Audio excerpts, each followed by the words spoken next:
Hello, welcome to a CapCut tutorial on how to turn off the yellow line while you're editing. If you guys just want to leave a like and comment down below for me for the algorithm, then I'd really appreciate it. And then the next thing that you're going to want to go ahead and do is just tap S.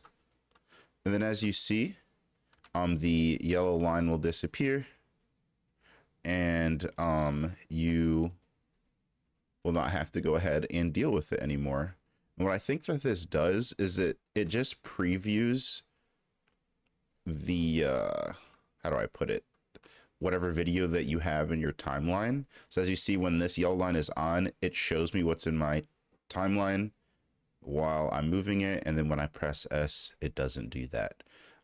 So it's actually low key, probably better to have it on, but obviously it's customizable because it's all up to you. If you guys have any questions, leave them down below. But other than that, it's been a CapCut tutorial. Thank you guys so much for watching. Have a wonderful day.